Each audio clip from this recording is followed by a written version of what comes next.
possam entender a palavra, para que possamos viver a palavra, Senhor, e deixar que ela surta efeito em nossas vidas, colocando ela em prática. A tua palavra diz que ela não volta vazia, Senhor, mas antes ela faz o que apraz ao Senhor. Nós cremos nisso. Fala conosco, Senhor, através da Bíblia Sagrada, da tua palavra, em nome de Jesus. Amém. Amém, queridos? Só quem está abençoado, então, sente-se. As crianças estão liberadas. Glória a Deus. Hoje nós temos bastante tempo para falar da palavra de Deus. Antes, enquanto você localiza o texto na sua Bíblia, lá em Atos dos Apóstolos, nós vamos continuar no capítulo 2 e o versículo de número 37, se eu não me engano, vamos ver, se é no 37 que paramos. 37. Atos dos Apóstolos, capítulo 2, versículo de número 37. Essas mensagens, queridos, elas estão todas no YouTube, tá bom? A mensagem de domingo passado já está no YouTube. Está gravando aí? Já estão gravando ali a mensagem de hoje. A semana vai para o YouTube também. Então, se você de alguma forma não conseguir entender alguma coisa aqui, você vai poder ouvir de novo no YouTube. Se você ainda não entender, você pode marcar no caderno e vir me perguntar, que eu quero fazer questão de te ajudar a entender, para que você compreenda o texto sagrado. É na compreensão da Bíblia Sagrada que nós experimentamos as bênçãos de Deus nas nossas vidas, através do entendimento das Escrituras, em nome de Jesus. E logo após a mensagem nós vamos celebrar a ceia do Senhor. Amém? Atos dos Apóstolos, capítulo 2, versículo de número 37. Vamos lá tentar entender esse texto. Atos 2:37 diz assim a palavra de Deus: ouvindo eles isto, compungiram-se em seu coração e perguntaram a Pedro e aos demais apóstolos: que faremos, varões e irmãos? E disse-lhes Pedro: arrependei-vos e cada um de vocês, sejam batizados em nome de Jesus Cristo, para perdão dos pecados, e recebereis o dom do Espírito Santo. Porque a promessa vos diz respeito a vós, a vossos filhos, e a todos os que estão longe, e a tantos quantos Deus nosso Senhor chamar. E com muitas outras palavras, isto testificava e os exortava, dizendo: salvai-vos desta geração perversa. De sorte que foram batizados os que de bom grado receberam a sua palavra. E naquele dia agregaram-se quase 3.000 almas, 3.000 pessoas. Verso 42. E perseveravam na doutrina dos apóstolos, e na comunhão, e no partir do pão, e nas orações, e em cada alma havia temor, e muitas maravilhas e sinais se faziam pelos apóstolos. E todos os que criam estavam juntos, e tinham tudo em comum. Vendiam suas propriedades e fazendas, e repartiam com todos, segundo cada um tinha necessidade. E perseverando unânimes todos os dias no templo, e partindo o pão em casa, comiam juntos com alegria e singeleza de coração, louvando a Deus e caindo na graça de todo o povo. E todos os dias acrescentava o Senhor à igreja aqueles que se haviam de salvar. Amém? Com a sua Bíblia aberta, para a gente examinar os versículos, nós vamos tentar compartilhar com os irmãos aqui o entendimento desse texto. E oramos para que o Espírito Santo nos ajude e ajude aos irmãos a compreender também, em nome de Jesus. Nós estamos fazendo uma exposição do livro dos Atos dos Apóstolos. Hoje essa é a 7ª mensagem, desde o capítulo 1 até o capítulo 2 e esses versículos que nós lemos. Por que nós julgamos necessário que a igreja entenda o livro dos Atos dos Apóstolos, e não somente esse livro especificamente, mas toda a Bíblia? É necessário que entendamos a palavra de Deus. E os cultos é para isso, para que você possa entender a palavra de Deus, para que você possa aprender a colocar em prática a palavra de Deus e permitir que ela oriente a sua vida, as suas decisões, os seus passos, a sua família e assim por diante. O que aconteceu em Atos dos Apóstolos? Quando você lê os evangelhos, os 4 evangelhos, você vai ver a história de Jesus, os 3 anos do ministério de Jesus, a sua morte na cruz, a sua ressurreição ao 3º dia, e a aparição dele aos discípulos por um espaço de 40 dias após a sua ressurreição.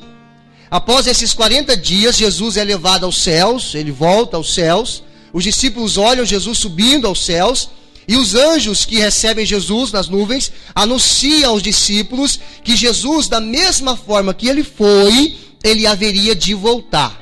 Um dia ele voltaria. E essa é o que nós chamamos de a bem-aventurada esperança da igreja. A bem-aventurada esperança da igreja. Entenda a igreja como as pessoas, não o templo. Igreja você, se você crê em Jesus e você é salvo, você é a igreja. Então a esperança da igreja no decorrer de 2000 anos de história é o retorno de Jesus Cristo. Paulo esperava a volta de Jesus. Pedro esperava a volta de Jesus. Os discípulos dos discípulos aguardavam a volta de Jesus. Quando Jesus é assunto aos céus, os anjos fazem a promessa de que ele haveria de voltar. E o próprio Jesus, quando caminhava aqui, ele disse que ele iria preparar lugar para nós, para a igreja, e que ele haveria de voltar. Essa é a esperança da igreja, essa é a nossa esperança, de que Jesus volte, porque, não se engane, somente Jesus poderá melhorar ou trazer o mundo de volta ao estado original, um estado de paz, de alegria, de comunhão. Ninguém vai conseguir fazer isso, somente Jesus, quando ele estiver reinando aqui, e ele vai reinar. Amém? Então Jesus, agora ele é assunto aos céus. Os discípulos no capítulo 2 recebem o Espírito Santo e começam a pregar o Evangelho. Eles conseguem alcançar o mundo daquela época.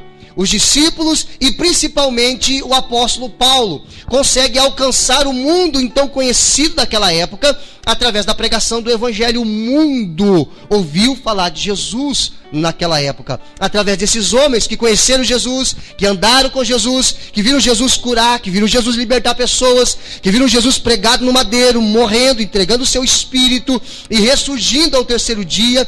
Esses homens cheios do Espírito Santo anunciaram o Evangelho, a boa notícia de salvação para o mundo conhecido daquela época. E chegou até nós, porque nós estamos aqui. Nós, de alguma forma, as pessoas já ouviram falar de Jesus. O nosso calendário é cristão. Nós estamos no ano 2016, ou seja, o ano 0, o nascimento de Jesus. Jesus marcou a história. Jesus revolucionou o mundo. Ele fez isso. Um homem conseguiu fazer isso, mas ele não era apenas um homem. Ele também era Deus. 100% homem e 100% Deus. Agora no capítulo de número 2, continuando, quando o Espírito Santo desceu sobre a igreja, os discípulos, então, aproveitando a reunião daquelas pessoas que estavam ali para a festa de Pentecostes, muita gente estava em Jerusalém, os discípulos começam a pregar e dizer que aquilo que estava acontecendo era uma promessa feita no Antigo Testamento, de que o Espírito Santo haveria de vir sobre aqueles que crescem em Jesus, encher aquelas pessoas do Espírito Santo, e elas deveriam então pregar o Evangelho. Pedro está pregando o Evangelho aqui, e o texto diz que 3.000 pessoas se convertem. 3.000 pessoas, judeus, eram todos judeus, estavam em Jerusalém, era uma festa, era a festa de Pentecostes. Havia entre 1 milhão e 2 milhões de judeus ali, naquele lugar, naquela cidade, para essa festa. E com certeza um número muito grande de pessoas se reuniram ali quando viram a manifestação do Espírito Santo na vida daqueles 120 irmãos que estavam ali. Acredita-se que eles saíram do cenáculo e foram para o templo, onde havia muitas pessoas. E ali, então, as pessoas se ajuntaram por causa dos sinais que viram. O fato daquelas pessoas estarem falando em idiomas que eles não haviam aprendido. Era um milagre de Deus. Era um sinal para os judeus de que, se eles não crescem em Jesus, o juízo de Deus viria sobre a vida deles. Aí a gente começa aqui, então, um sermão a partir do versículo que nós lemos. O versículo de número 37. Se você está acompanhando as mensagens nos domingos anteriores, Pedro aqui está pregando, ele pregou para aquelas pessoas. Após a pregação, a exposição dele, ele explicando que era uma promessa, que Deus usou um profeta para profetizar que aquilo haveria de acontecer, que o Espírito seria derramado sobre toda a carne. Aí no versículo de número 37, está escrito assim: ouvindo eles isto que? A mensagem de Pedro. Aquelas pessoas que estavam ali ouviram a mensagem de Pedro, ouviram a explicação de Pedro de que eles haviam crucificado o próprio Deus, o Filho de Deus, Jesus Cristo o Salvador. E agora no versículo 37, eles estão questionando, eles vão questionar a Pedro o que eles deveriam fazer então. Qual é o resultado que essa mensagem que Pedro pregou até o versículo 36, qual é o resultado, qual é o efeito que ela surtiu na vida daquelas pessoas?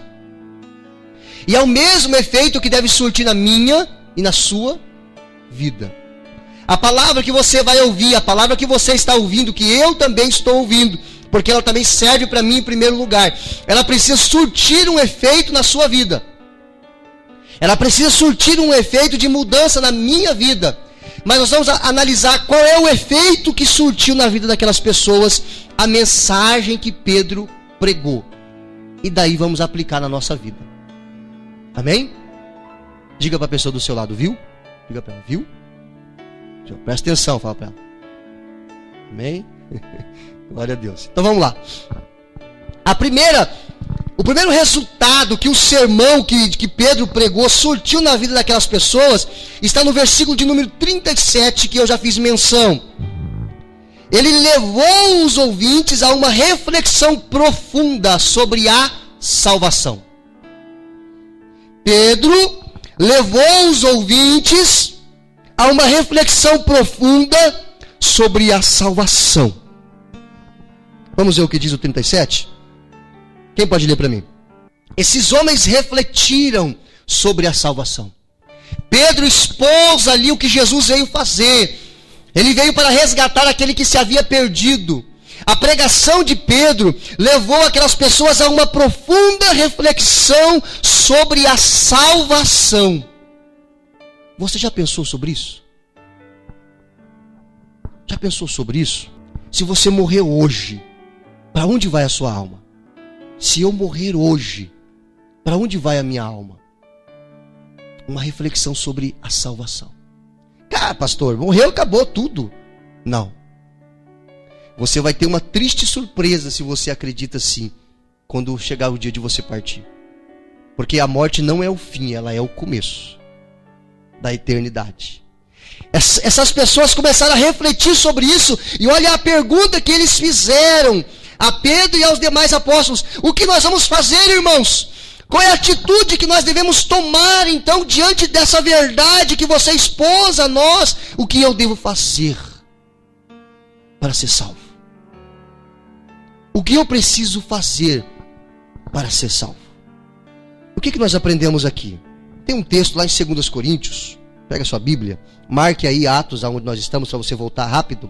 2 Coríntios capítulo 13, nós refletimos sobre a salvação nesse texto. Depois de Atos, mais para frente, Romanos, 2 Coríntios capítulo 13, o versículo 5. Acha aí. Olha o que Paulo, escrevendo à igreja que estava na cidade de Corinto, olha o que Paulo vai falar aos irmãos que estavam naquela igreja. Ele diz assim, 2 Coríntios capítulo 13, versículo 5: examinai-vos a vós mesmos, se permaneceis na fé. Paulo está dizendo à igreja: se examinem, para ver se vocês estão na fé.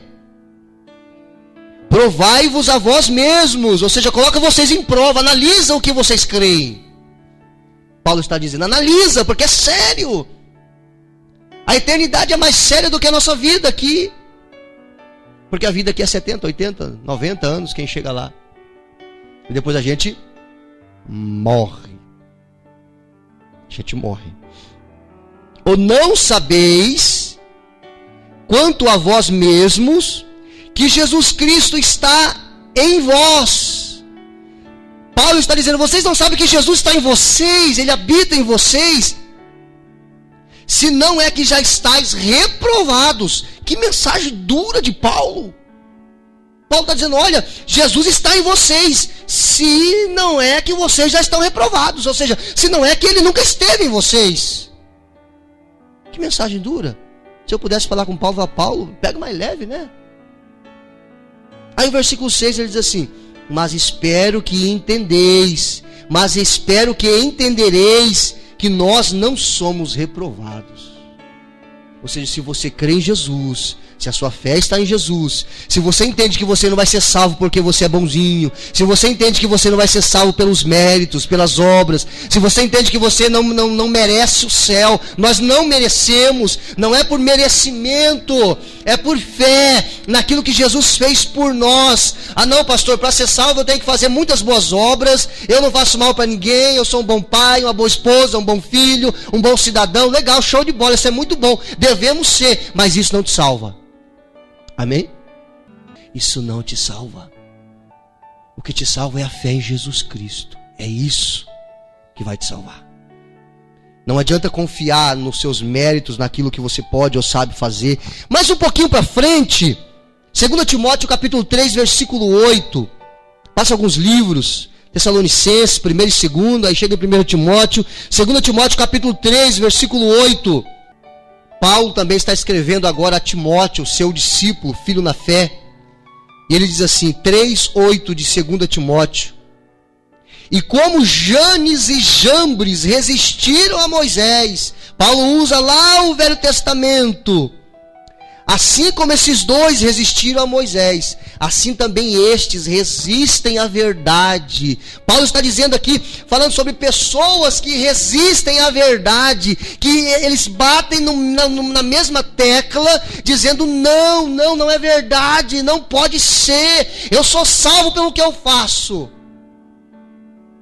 E Paulo está dizendo assim, ó, como Janes e Jambres, eles resistem à verdade.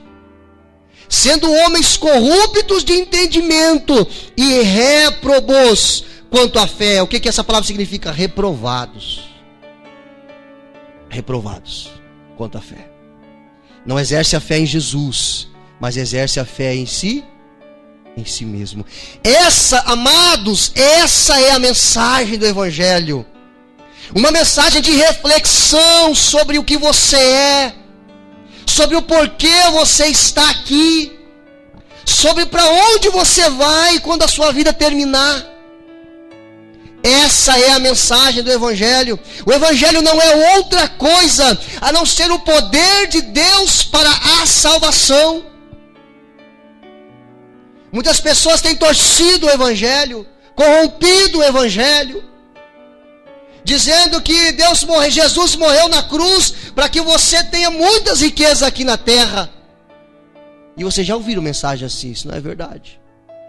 Qual é a maior teologia da prosperidade que existe, pastor? Trabalho, boa administração e fidelidade ao Senhor. Pastor, eu quero ficar rico, o que eu faço? A estudar e trabalhar. Honestamente, não tem outro caminho. Mas aí estão pregando por aí que se você der tudo, Deus vai te enriquecer, Deus vai te dar em dobro. Deus não vai, irmão. Não foi por isso que Jesus morreu na cruz. Jesus morreu na cruz para pagar o preço dos seus pecados. O grande problema da humanidade não é a pobreza, é o pecado. Você entende isso? É o pecado. É o pecado porque tudo começou lá no Jardim do Éden, quando o homem pecou e toda a desgraça, a maldição veio sobre a humanidade por causa do pecado. Jesus morreu na cruz para pagar o preço dos meus e dos seus pecados. E são muitos, porque nós somos pecadores. Amém? Quem está entendendo, diga amém. Pedro mostra a necessidade de arrepender-se e ser batizado. Versículo 38. Voltando lá em Atos 2, versículo 38. Eles perguntam, o que a gente vai fazer, Pedro? Ei, Pedro, o que a gente faz, pelo amor de Deus? Aí ele diz no versículo 38. arrependei-vos. Arrependei-vos. Arrependimento. Eu preciso me arrepender dos meus pecados. Pastor, eu quero ser perfeito, o que eu faço? Você não vai conseguir aqui. Aqui nessa vida não. É por isso que precisamos de Jesus. Porque se fôssemos perfeitos, Jesus não precisaria morrer na cruz por nós. Nós vamos aos pés de Jesus porque nós somos imperfeitos. Toda a humanidade é. A diferença é que nem todos se arrependem e reconhecem que precisam do Salvador. Esse texto que eu vou citar você não precisa procurar. Lá em Mateus 3, do 1 ao 2, João Batista está pregando a mensagem. E a mensagem é: arrependei-vos. Quando Jesus começa o seu ministério, a mensagem dele não é outra, é arrependei-vos. Porque sem arrependimento não tem salvação. Sem arrependimento Deus não pode fazer nada por você. Deus não pode fazer nada por mim. Eu preciso me arrepender.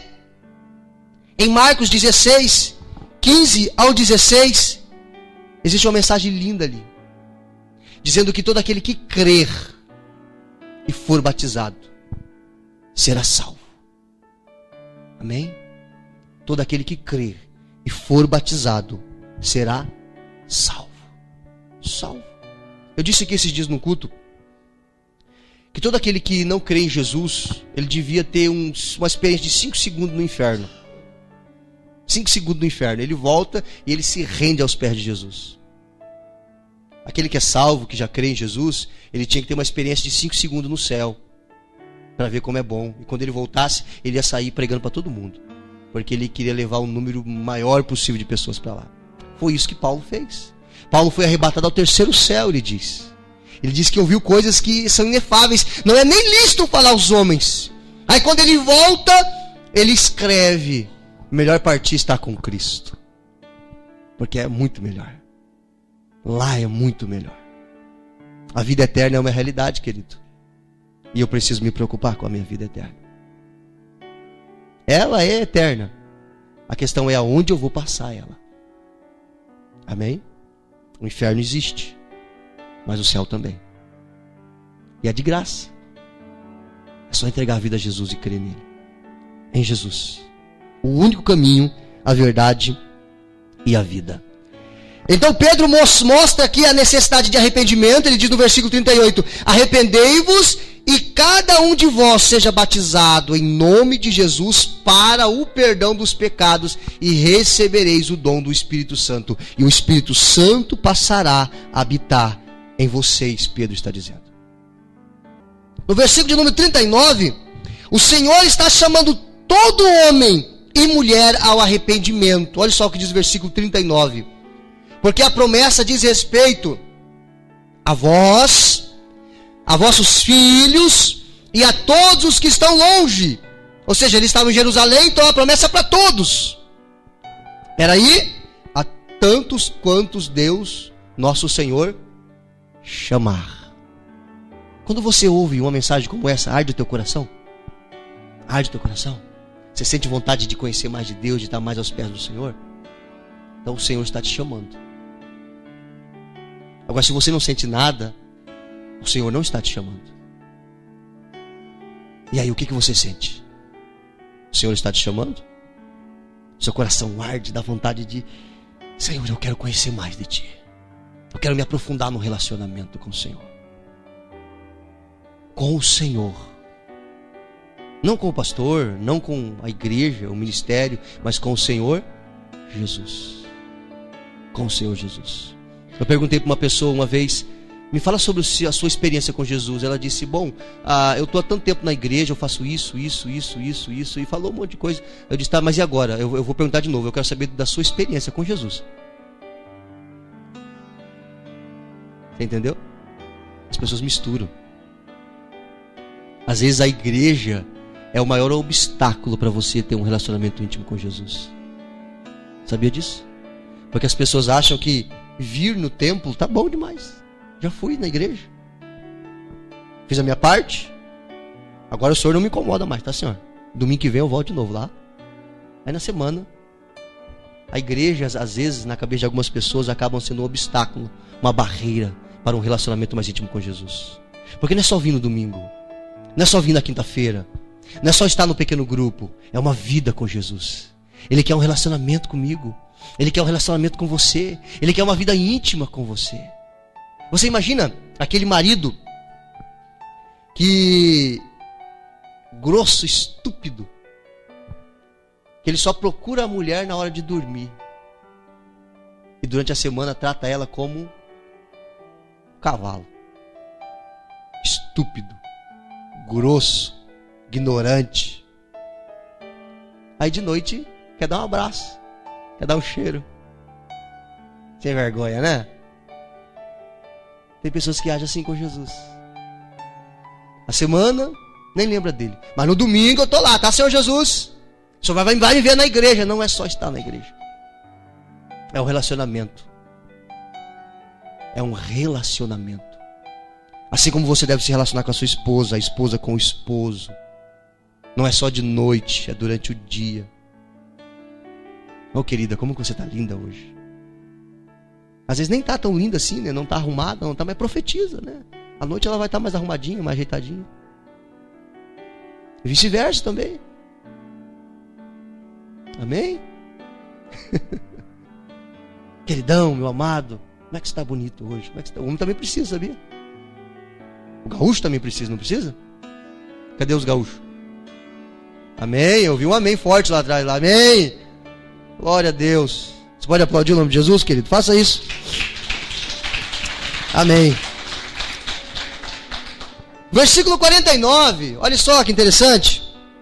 Versículo 49, Pedro diz assim: salvai-vos dessa geração má, perversa. Olha o que ele diz aqui, ó.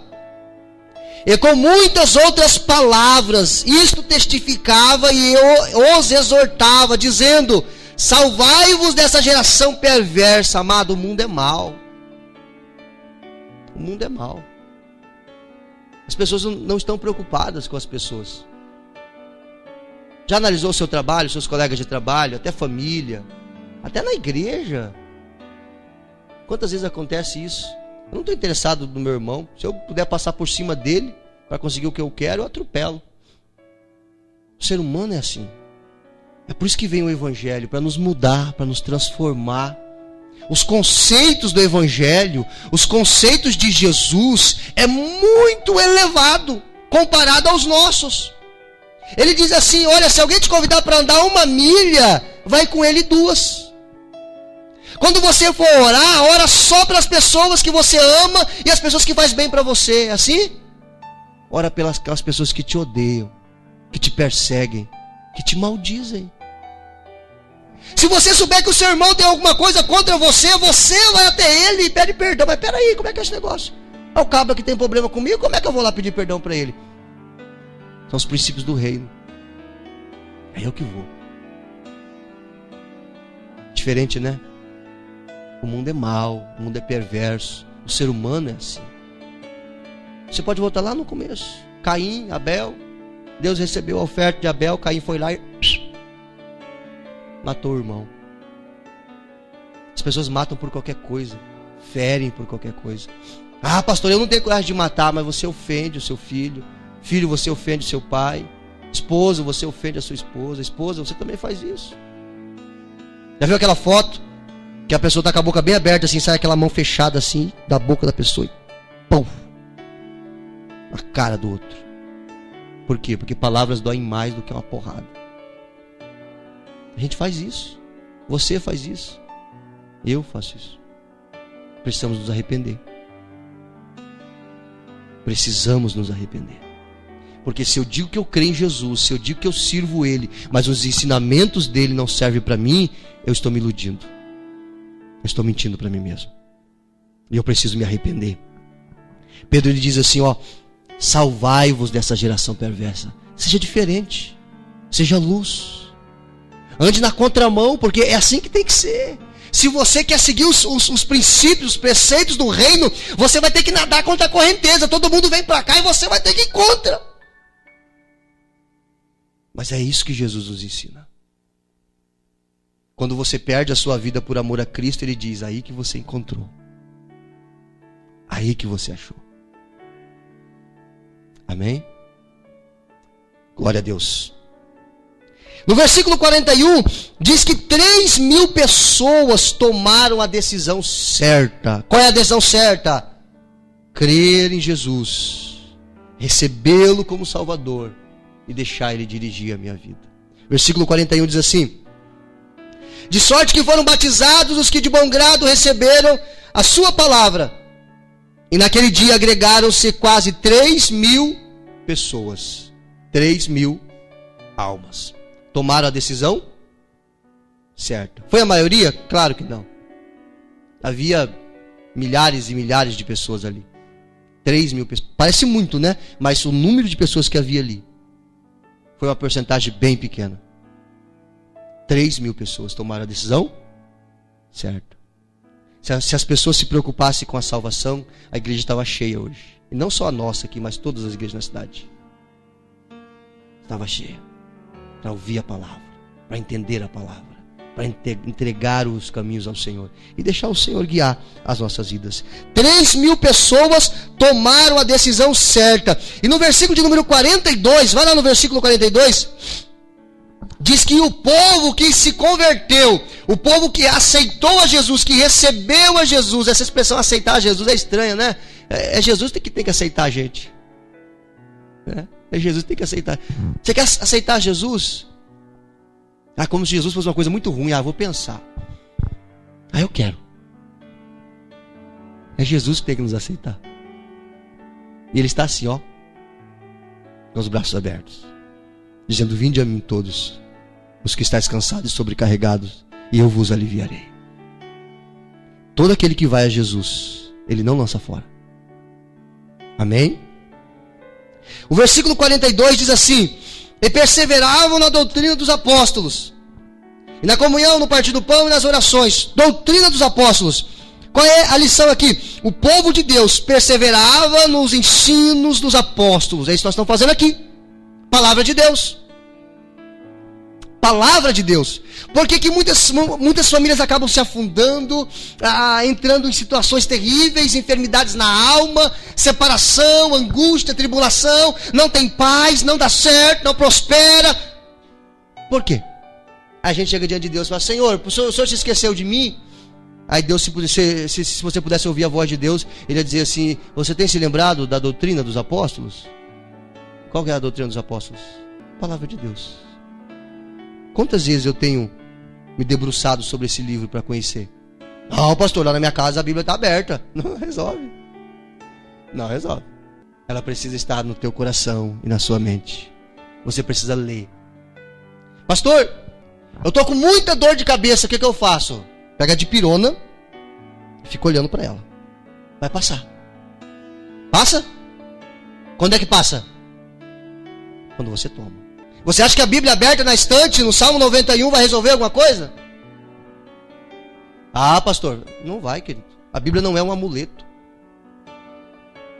A Bíblia não é um amuleto. Ela é a palavra de Deus viva. Eu preciso ler. Eu preciso meditar. Eu preciso conhecer. É isso que nós estamos fazendo aqui. Doutrina dos apóstolos. Conhecer a palavra. Se você vem a um culto em que você não aprende nada da palavra, eu te dou um conselho: não volta nunca mais. Não volta. Porque se você vem num culto para adorar o Senhor, para ouvir a palavra, e você não entende nada, você não aprende nada, não volte. Procure outro lugar. Ou vá no YouTube lá, bota uma mensagem, vai ouvir lá, que tem muita coisa boa. Te indico alguns pregadores muito bons. Quando você vem à igreja, você precisa aprender. Você precisa entender o que a palavra está falando. O povo de Deus perseverava no ensino dos apóstolos. O que muda o cristão, o crente, não é o tempo de fé. Pastor, eu estou indo na igreja há 20 anos. Não é o tempo de fé que muda. Tem gente que está há 300 e nunca mudou. Nunca mudou. Não é o tempo de fé que muda o cristão, mas o tempo de exposição à palavra de Deus. Quanto tempo você tem nesses 20, 30, 40, 50, 60, 5 anos que você serve ao Senhor? Quanto tempo você tem de exposição diante da palavra de Deus? O que muda é o tempo que você passa diante da palavra de Deus. Porque tem que mudar aqui, Aqui. Romanos 12:2. transformar-vos pela renovação do vosso entendimento. É aqui, para que você possa experimentar a boa, agradável e perfeita vontade de Deus. Aqui que muda. A palavra de Deus muda aqui. A cabeça, os meus conceitos, aquilo que eu sei sobre Deus. Salmos de número 1. Vamos lá. Salmos de número 1, versículo 1. Receita de uma vida próspera e abençoada. Quer dizer que eu nunca vou ter problema se eu fizer isso, pastor? Não, não é isso. Mas você vai ter paz. Bem no meio da Bíblia.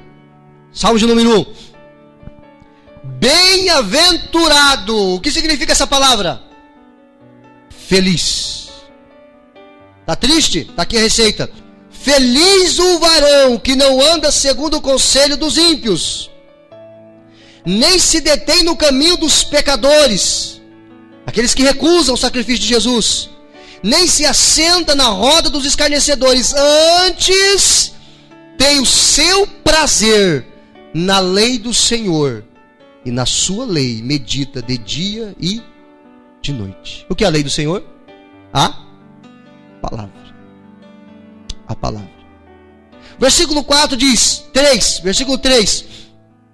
Olha o resultado de quem faz isso. Pois será como a árvore plantada junto a ribeiros de águas. Já viu a árvore plantada longe de correntes de água? Quando você planta uma árvore, uma plantinha e nunca rega ela, o que acontece? Morre. Agora aqui, olha só o resultado. Pois será como a árvore plantada junto a ribeiros de águas, a qual dá o seu fruto na estação própria, e cujas folhas não caem, e tudo quanto fizer prosperará. Você pode dizer um amém mais forte? Amém, amém. Quando você diz amém, você diz assim seja na minha vida. Amém, eu creio nisso. Eu creio nisso. Será como a árvore plantada junto a ribeiros de água, a qual dá o seu fruto na estação própria, cujas folhas não caem, e tudo quanto fizer prosperará. Quer ser próspero? É por aqui. Não tem outro caminho. É pela palavra. Não tem receita, não tem porção mágica, não resolve. O que resolve é a mudança aqui. No versículo de número 42 ainda, eles perseveravam na doutrina, na palavra. Doutrina é palavra, entenda sempre isso, tá, querido? Doutrina é a palavra de Deus. A quarta lição é que eles perseveravam na comunhão, no partir do pão e nas orações. Versículo 42. Deixa eu voltar aqui na minha Bíblia. Versículo 42. Perseveravam na doutrina dos apóstolos, na comunhão, no partir do pão e nas orações. 3 pontos. Comunhão, partir do pão e orações. Comunhão, no original, no grego, a palavra é koinonia. Koinonia. Dá um sentido de unidade. Tudo em comum. Comunhão. É assim que a igreja vivia. E a igreja precisa viver assim hoje. Comunhão. Nós não nos reunimos apenas aqui no templo e nos falamos apenas aqui. Nós precisamos ter uma comunhão. É por isso que nos reunimos em pequenos grupos. É por isso que estamos sempre tentando estar mais próximo possível dos irmãos. E recomendamos que os irmãos façam isso uns com os outros também. Por quê? Porque comunhão é bom estar junto. Partilhar uma feijoada, uma macarronada, uma galinhada, um chimarrão. Comunhão. Estar junto, ter tudo em comum. O seu problema é o meu problema. O meu é o seu. Não, o problema do pastor é do pastor e que se vire para lá. Esse é o mundo. O mundo diz assim.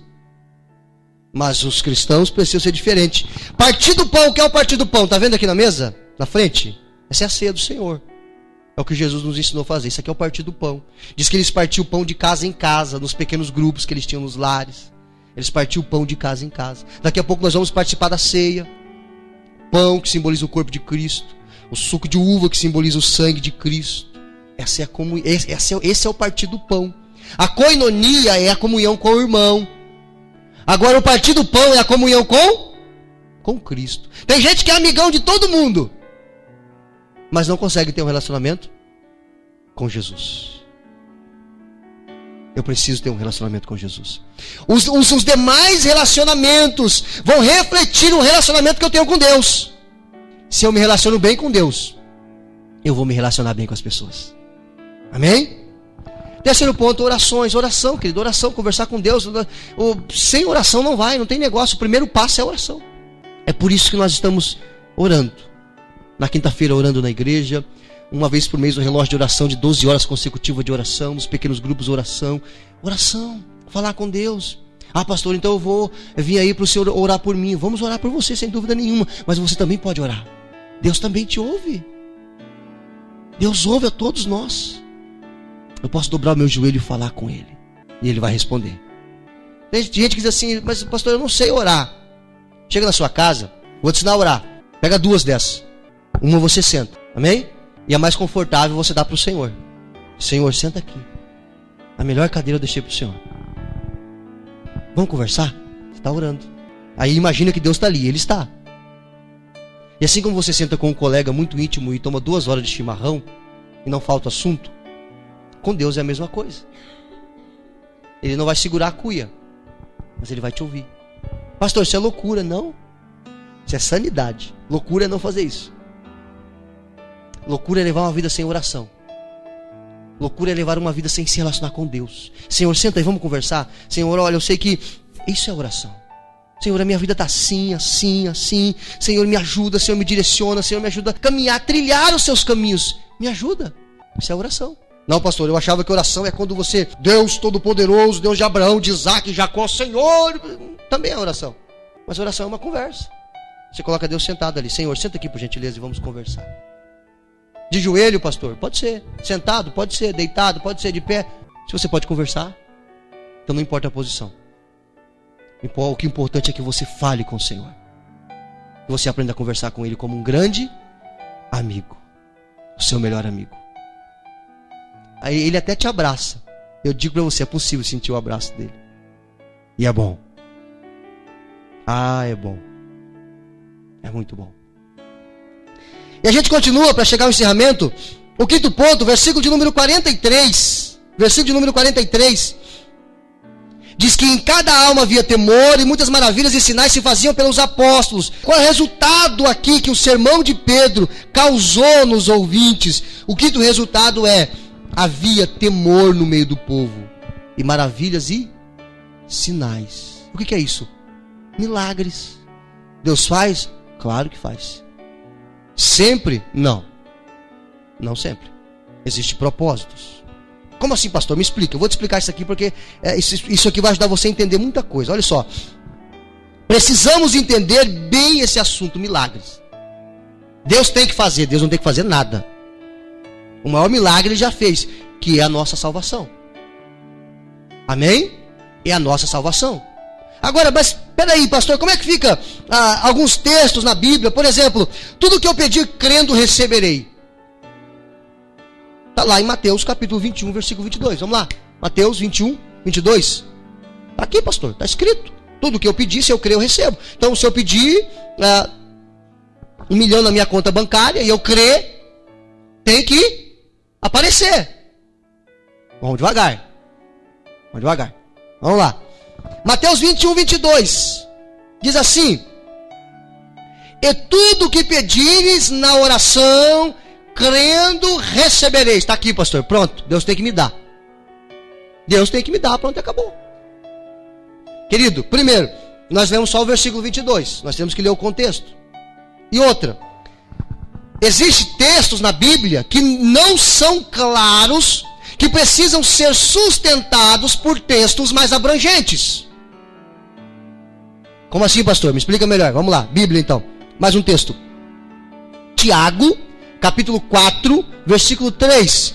Tiago, capítulo 4, e o versículo de número 3. Lá depois de Hebreus, lá no finalzinho da Bíblia.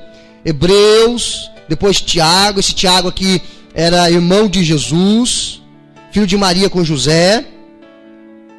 Tiago, capítulo 4. Ele se converteu depois que Jesus ressuscitou. Versículo 3. Pedis e não recebeis, porque pedis mal. O que é pedir mal? Para o gastardes em vossos deleites. Se você pedisse 1 milhão na conta bancária e Deus te desse, o que você ia fazer com esse 1 milhão de reais? primeira coisa que você ia fazer era comprar uma casa nova e um carro novo. É isso que ele está dizendo aqui. Para gastar nos seus próprios deleites. Deus não vai dar. Porque está pedindo mal. Como é que eu faço para receber de Deus então algo através da oração? Vamos lá, a Bíblia vai responder. Um pouquinho para frente, 1 João, você está em Tiago, vai passar em 1 Pedro, 2 Pedro, aí você vai chegar em 1 João, capítulo 5 e o versículo 14. Está aqui a receita, a palavra. Esse versículo vai completar o de Mateus, vai completar o de Tiago. Capítulo 5 de 1 João, versículo 14. E esta é a confiança que temos nele, em quem? No Senhor, em Deus. Que se pedirmos alguma coisa segundo a sua, o mais forte, segundo a sua, ele nos ouve. Pronto. Segundo a vontade, olha só, a receita prática. Quer receber de Deus tudo o que você pede? Então peça a ele segundo a vontade dele. Pronto, ele vai te dar. Mas tem que ser segundo a vontade dele. Como eu devo fazer isso, pastor? Quando eu for orar, Senhor, eu preciso disso. Qual é a sua vontade sobre isso? A minha situação é essa. Qual é a tua vontade sobre isso? Segundo a tua vontade, Senhor, me dê. Aí ele, agora você entendeu. Agora você entendeu. Quando você pede segundo a vontade de Deus, ele nos ouve e atende. Nós vamos receber tudo que a gente pede? Não. Eu já orei por pessoas para Deus curar e Deus não curou. E muitas. E já orei por pessoas enfermas que Deus curou. Quando Deus diz não, e aí? Deus diz não, não vou. Não, mas Deus, ele pode, ele é Deus. Manda quem pode, obedece quem tem juízo. Jó, todos os filhos mortos no mesmo dia. Os caixões todos na sala. A mulher disse, amaldiçoa o teu Deus e morre, miserável. Que Deus é esse? Matou nossos filhos tudo. Por que Deus deixou fazer isso? Perdeu tudo que ele tinha, era rico, ficou pobre. Ainda ficou doente, chaguento. Ele disse, eu não vou blasfemar contra o meu Deus. Nu saí do ventre da minha mãe e nu eu vou voltar para lá.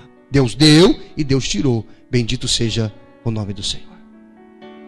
Ele disse, olha, eu sei que o meu Redentor vive. Eu não estou entendendo o porquê dessa situação. Eu não estou entendendo porquê eu estou sofrendo desse jeito. Eu não estou entendendo porquê as portas não se abrem. Eu não entendo porquê que os meus filhos morreram todos num dia só. Porquê que eu perdi tudo. Porquê que eu estou doente. Mas eu sei de uma coisa. O meu Redentor vive. E vai chegar o dia que ele vai se levantar em meu favor. E ele vai fazer alguma coisa. Amém? Glória a Deus. Louvado seja o bendito nome de Jesus. Precisamos aprender. Precisamos aprender. As pessoas têm uma imagem totalmente distorcida sobre Deus. Deus é alguém que está no céu para dar tudo que eu quero. Não. Ele é Deus e eu sou o servo. É diferente. É eu que preciso obedecer, não ele. Deus disse sim para todos os pedidos de Paulo. O que você acha? Era Paulo. Deus disse sim? Não. Lá em 2 Coríntios capítulo 12, vamos lá. 2 Coríntios, eu já estou terminando. 2 Coríntios capítulo 12,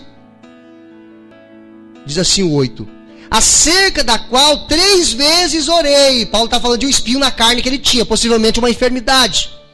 Acerca da qual 3 vezes orei ao Senhor para que se desviasse de mim esse mal, esse problema. Disse-me, o Senhor falou para ele, a minha graça porque o meu poder se aperfeiçoa na sua fraqueza. De boa vontade, pois, agora Paulo vai dizer, de boa vontade, pois, me gloriarei nas minhas fraquezas. Ou seja, até nos meus problemas eu vou dar glória a Deus. Até na enfermidade eu vou dar glória a Deus. Para que em mim habite o poder de Cristo. Pastor, me dá mais um texto aí só para ficar mais forte. Vamos lá. 2 Timóteo capítulo 4, versículo 20. Passa para frente.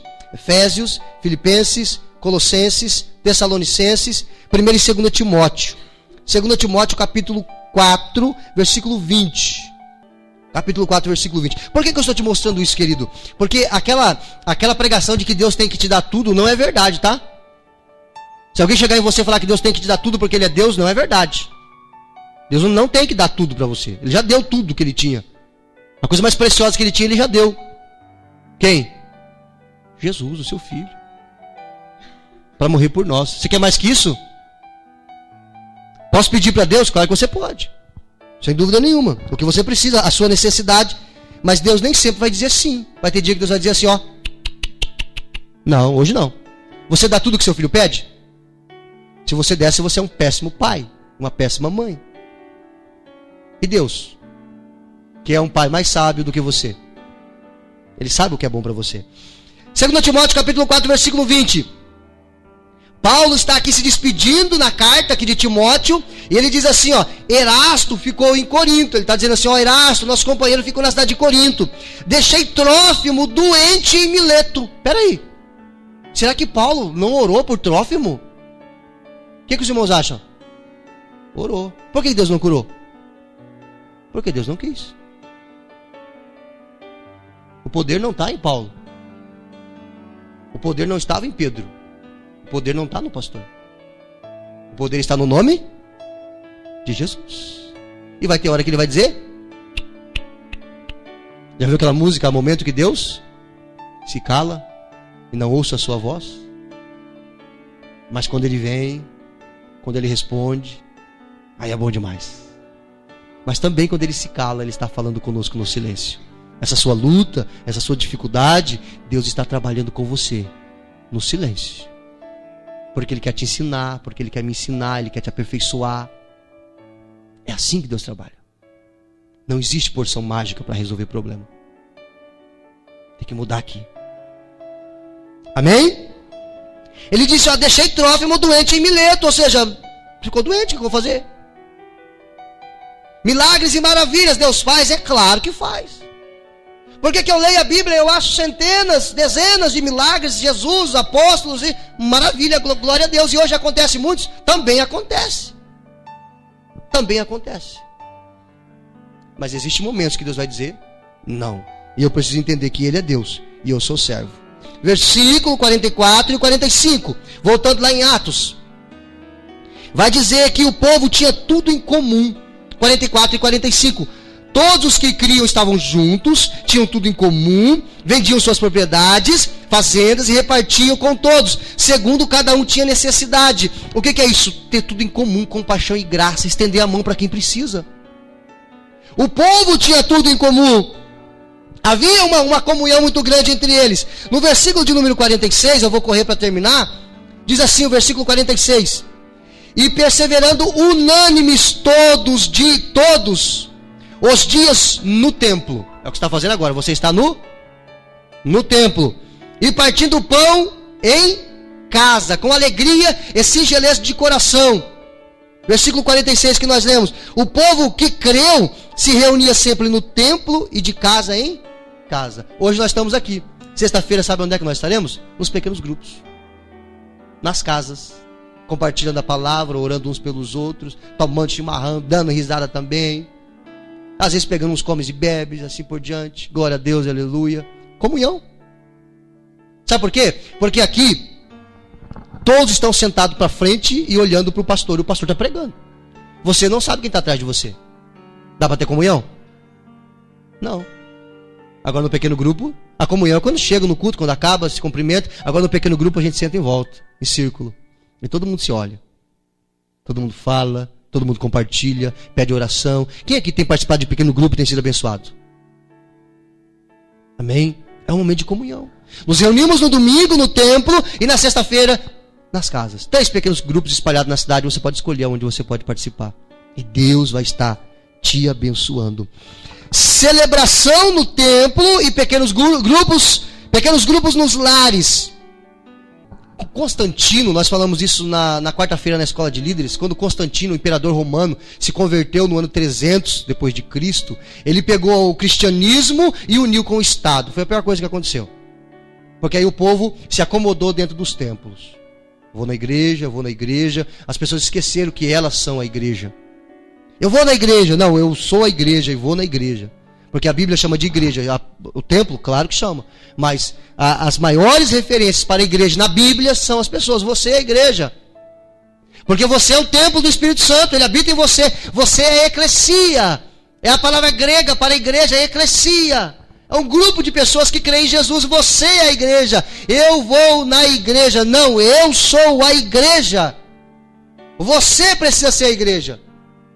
Aí tem uma história engraçada que o menininho chegou no pastor e disse: pastor, deixa nós ir morar na igreja, pastor. Aí o pastor disse: por quê? Porque na igreja o papai e a mamãe são tão bonzinhos, são tão legais, eles não brigam, as panelas não voam, não criam asa. Agora quando chega em casa é um inferno, pastor. A criança, na sua inocência, tinha aquela ideia: se eu morasse na igreja, meu pai e a minha mãe seria tão bonzinho. Porque o pai e a mãe acreditavam que a igreja era o templo e eles não eram a igreja. E, na verdade não eram, porque na casa deles de igreja não tinha nada. E o gurizinho estava crescendo com aquilo: igreja. Eu vou morar lá com os meus pais. Quem sabe lá eles não brigam, não xingam, as panelas não voam, né? Não mandam para aquele lugar, para o outro. Queria vir morar na igreja. Sabe qual é o nosso problema? É que nós esquecemos que nós devemos ser a igreja. O culto começa na sua casa porque você está lá. Se a gente arrancar essas paredes aqui, a igreja continua porque você está aqui. Diga para a pessoa do seu lado: você está aqui. Você é a igreja. Amém, glória a Deus. E nós encerramos no 7º tópico aqui então, no versículo de número 47, a gente encerra: e louvando a Deus e caindo na graça de todo o povo, e todos os dias acrescentava o Senhor à igreja aqueles que haviam de se salvar. Qual é a lição? Os discípulos do Messias, de Jesus Cristo, eram bem vistos pelo povo. É através da sua vida que as pessoas vão desejar conhecer o Jesus que você diz que crê. Através da sua vida, do seu relacionamento, da sua casa, da paz que tem em você. Se tem em você, as pessoas vão ver. Tem alguma coisa diferente naquela família. Eles são diferentes, as crianças são diferentes. Não sai coisas ruins da boca deles. Palavra de bênção, vai dar certo. Deus está nesse negócio, que maravilha. Deus vai dar vitória. Palavras positivas. Tem uma coisa diferente. O que é isso? Os discípulos do Messias, de Jesus, eram bem vistos pelo povo. O povo via algo diferente neles. A conduta dos discípulos deve levar outras pessoas a crerem em Jesus. Pronto. Às vezes, o fato, a maneira como você vive, fala muito mais do que esse sermão aqui de quase 1 hora que eu compartilhei com vocês. A forma que as pessoas veem. Nós vivendo e nos relacionando. E o versículo termina dizendo que é o Senhor quem acrescenta os que hão de herdar a vida eterna. Ou seja, ninguém pode vir ao Pai se não for por Jesus. E ninguém pode vir a Jesus se o Pai não o trouxer. Se o Senhor está te chamando, venha hoje. Lembra o que eu disse? O seu coração arde quando você ouve isso? Você fica atento, arrepia. O Senhor está te chamando para um compromisso com Ele. Não para conhecer a Igreja Batista, mas para se relacionar com o dono da igreja, Jesus Cristo. Amém? Esteja em pé, por gentileza. Glória a Deus. Mateus 11, 28 diz assim: vinde a mim, todos os que estáis cansados e sobrecarregados, e eu vos aliviarei. Tomai sobre vós o meu jugo, e aprendei-vos de mim, que sou manso e humilde de coração, e achareis descanso para a vossa alma. Tudo que eu preciso, que você precisa, é de descanso para a nossa alma. Aonde vamos aprender isso? Com Jesus. Aprendei-vos de mim, que sou manso e humilde de coração. Nós vamos orar, e após a oração nós vamos participar da ceia.